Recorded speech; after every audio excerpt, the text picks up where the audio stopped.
Hello, good morning, friends. I'm so glad you're here with me today. So, happy Halloween. This is a day that we look forward to all year long. I hope you have some really fun plans for this evening. So, we are going to go to a barbecue over at a friend's house and hand out candy to trick-or-treaters. So, we're looking forward to this evening. So, in honor of Halloween, I wanted to create one last Halloween card. But by now, we need to have our Halloween cards mailed, and out of the house, right? So, we're also going to be looking at primitive stamp sets and creating folk art cards. So, let's go ahead and switch our camera view and take a look at what we're going to make today. All right, so here are a couple cards that I made. Here's my Halloween version, and here's a more traditional folk art card. That's a little hard to say. So we can also call this early American art. When I first saw these stamp sets, I wasn't really sure how I wanted to use them. And I tried using them before, but I didn't quite catch the vibe that I wanted. So I did a little research into, folk art and some of the trends and techniques that they used back then.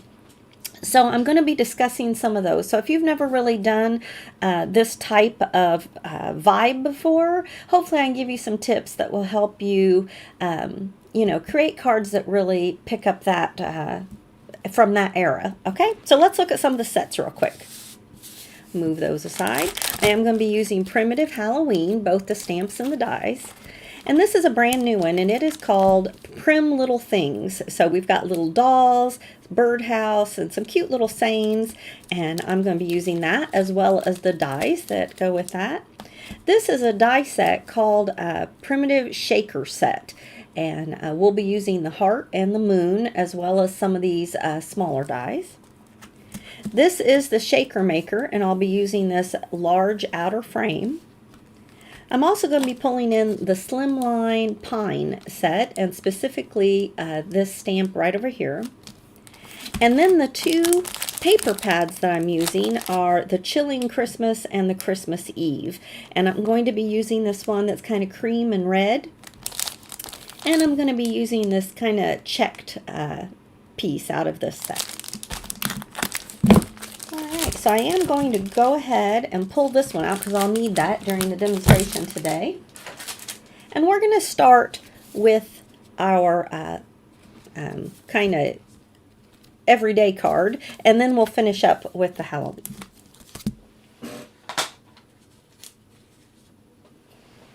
So I've gone ahead and made some of our pieces for us. I cut a piece of this gingham paper to a A2 size, and then I cut off a 1.5 inch strip and a 1/2 inch strip. So this is 4 1/4 by 1/2 inch and 4 1/4 by 1.5. Then I have a couple pieces of strips of black that are also 4 1/4 in width. So I'm going to go ahead and I am going to glue these. Got to put my glasses on for this. Do say hello if you're out there with me. Hello. Oh, you love the primitive. I'm so glad. I was a little challenged by this, but I love being challenged. I love looking at different, just learning how to do different forms of art. So I really, really enjoyed making these cards. So I'm going to just glue this right down here so that I have a nice little black edge on this piece. I'm going to do the same to this one.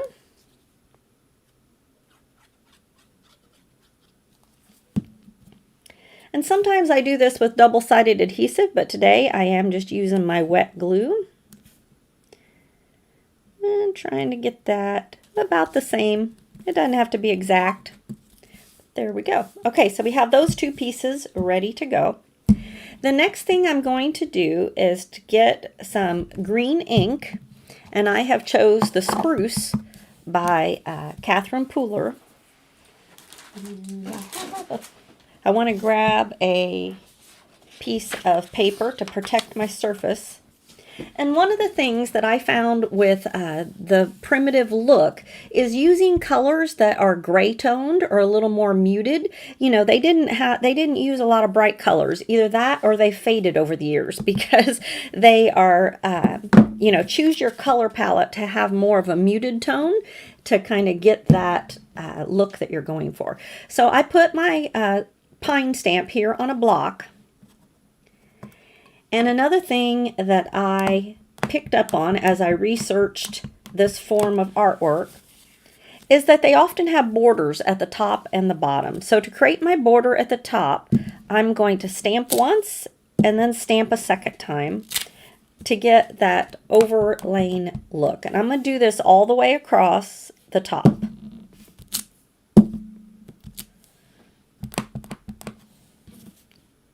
Just so it kind of looks like a pine bough hanging down from the top there. And there's no right or wrong on this. You're just fill it in there. I'm going to do one more here because I don't want it to look so exact. Okay. All right. So there we go. That's all there is to it. Just creating a beautiful little pine look across the top. Oh, well, thank you so much, Dark Side 365. So, it's so weird when we call each other by our names on YouTube. Whoops, sorry.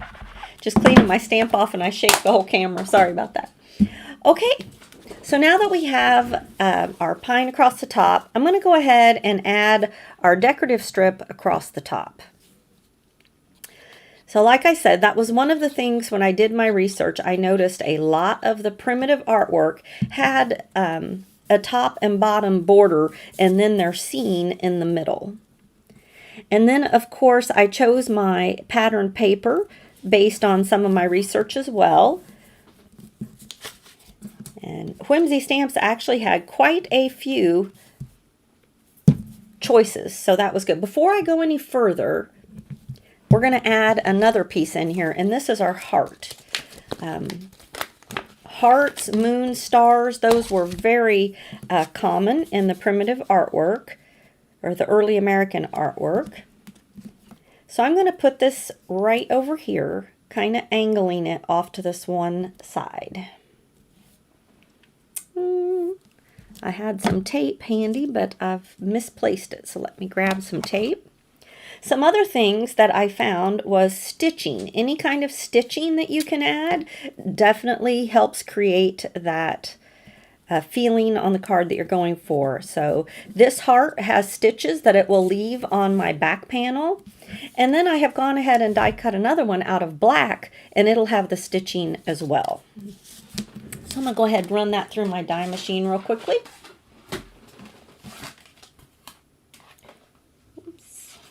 One more thing here.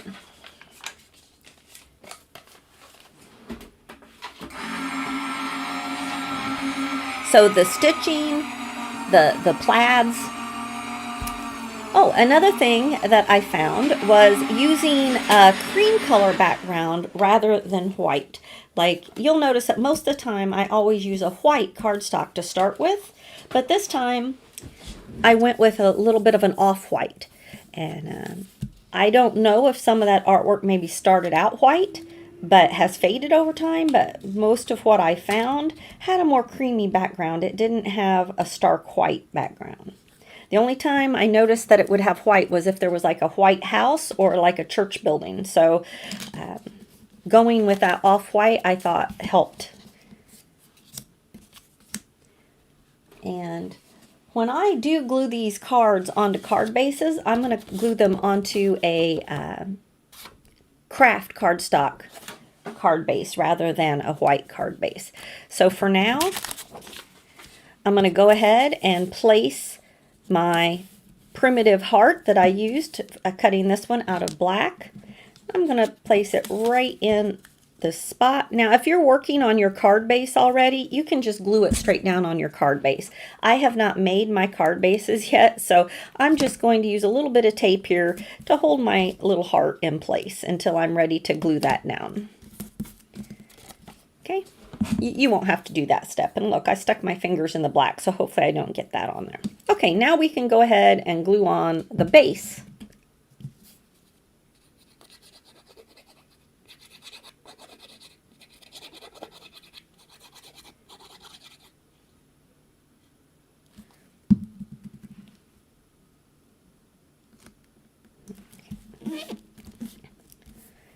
Right, now I'm just going to arrange my images, and you can see I've colored some up here. I've got our little doll, another little black heart with stitches, a little sign that says keep it simple, and then I chose a little piece of black paper that I'm going to add to this birdhouse, just so my birdhouse has some height to it.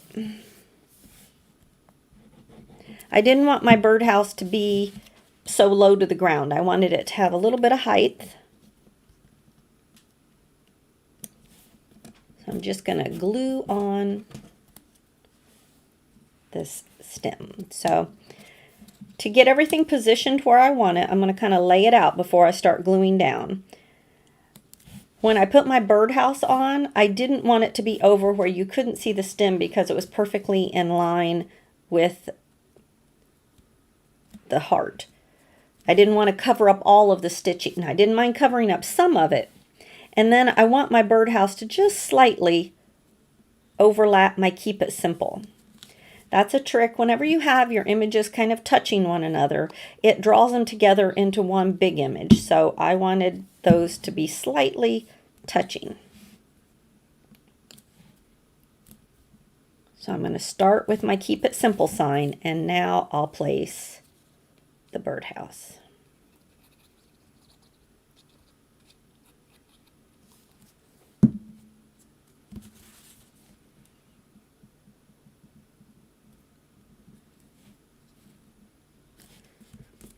So one thing I did do when stamping, you can notice here on my keep it simple sign, I had some white spots there in my sign, but I kind of liked that with the primitive look, so I didn't change that.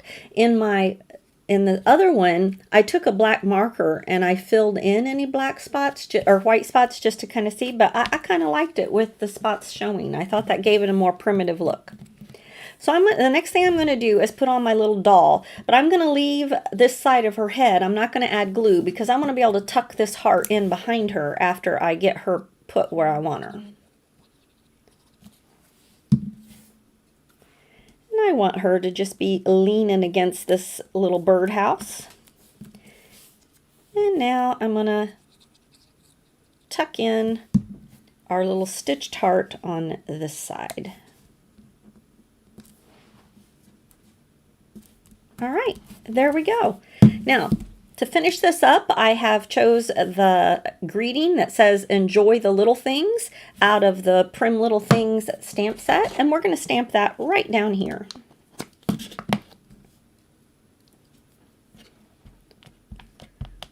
That good and inked up. And just right down there along the bottom.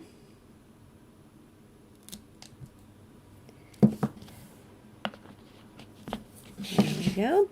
And for the very final touch, there was a little bird, and I made that a little black bird, and I'm going to have him standing right on top of the L.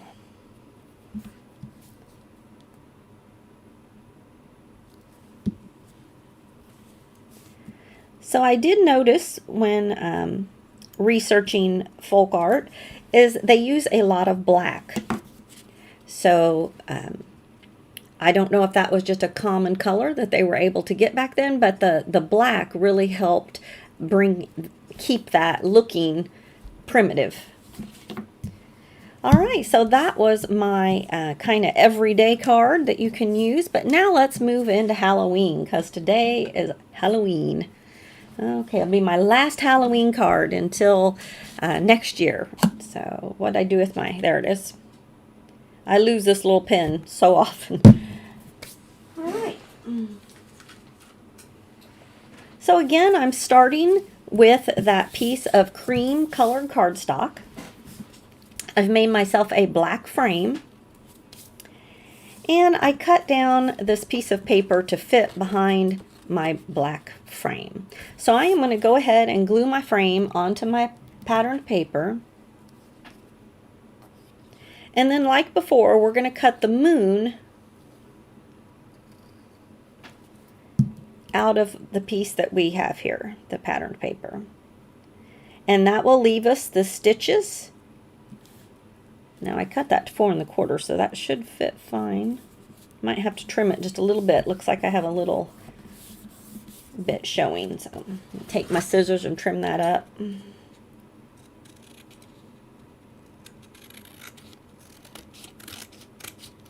Sometimes on my paper cutter I don't do it just exactly right, so I think I had it over just a bit. There we go. Don't want to see any of that pattern peeking out of my frame. Okay, so now we're going to grab the moon.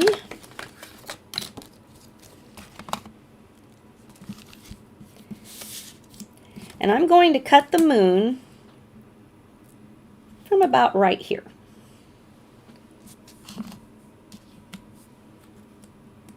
Now, one thing when you're doing this, you have some choice. You can make the moon go this way and have your character come the other way out of the moon. We could try that just to see if we like it. Let's do that.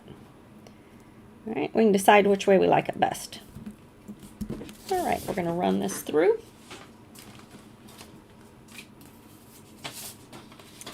And I will have to run the moon through twice because I need to make my light colored moon as well. I did make an orange moon. We can try that one and see if we like it, but I didn't like it as well. I decided I liked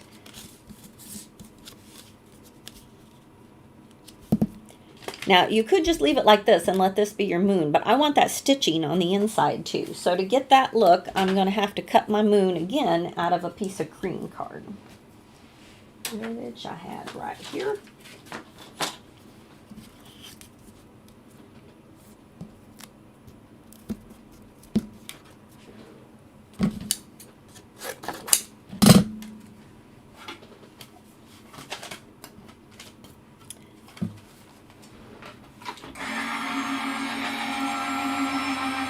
I just loved this paper with the primitive look. The primitive artwork often has little houses and trees sitting on hills, and with the black background, it just really, it screamed the primitive, but it also screamed Halloween. So I really liked that piece of paper to go with this. Now, when I colored my pumpkin, I didn't want him to be like bright orange. I wanted him to kind of match the house a little bit. So I did choose colors of orange to get him to match the house a little bit more. So these were the colors of Copics that I used. My reds are the R14 and the R08. My kind of oranges are the YR14 and the YR12. My greens are the YG61 and the YG63. And, whoops, that one doesn't belong in there. And then for my browns and my skin tones, I used the E53 and the E43. And my only blue was my little doll's sweater, and I colored her in the B21.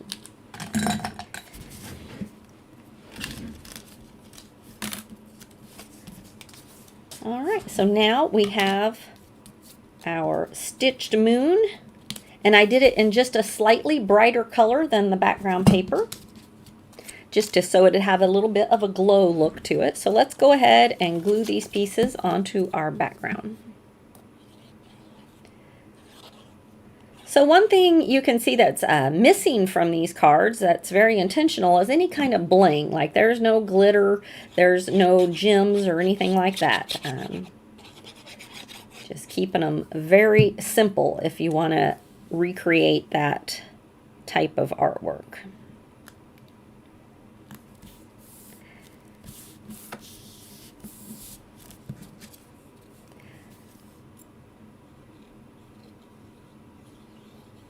There we go. And now my other images. This one is from the Primitive Halloween. And then I have a couple of orangish colored stars, or an orangish red, that I use the Primitive Shaker Shapes. That stars from there. And then this one comes from the Prim Little Things, and I stamped it in black and have the stitching around it. I stamped the words Fright Night that I'm going to put right there as well. So those are all of my pieces that I made to create this. Right. I kind of like my moon going this direction.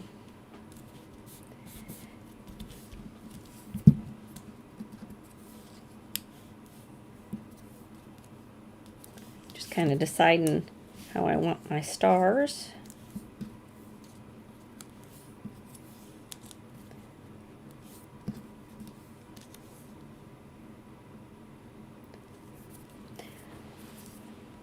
I think I like it about like that. Okay.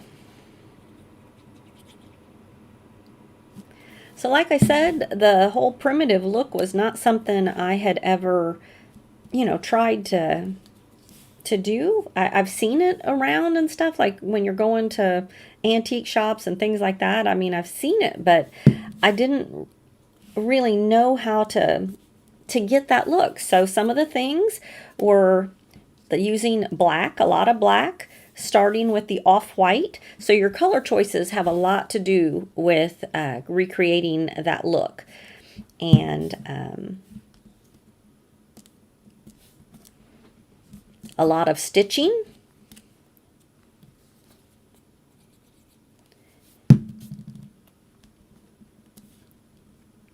And then leaving off any kind of bright colors or bling. So those are kind of the tips. If you ever are trying to recreate that, that's kind of my tips for you.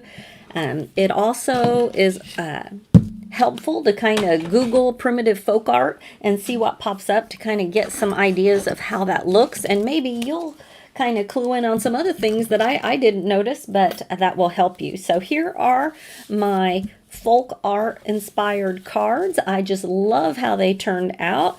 Again, I'm not sure which one I like best, but since today is Halloween, I like this one because of the Halloween vibe. But I know that this one, you could easily kind of give this a Christmassy look by stamping some little red holly berries up in the pine boughs up here. So, and maybe adding a very simple little present or something. So I really thank Whimsy for coming out with these stamps and really stretching me in my creativity. So, okay, I'm going to go ahead and pop that camera back. Thanks again for joining me this Halloween day. Have a safe and wonderful time tonight, and don't eat too much candy. I'm going to. All right, I'll see you next week. Have a great one. Bye-bye.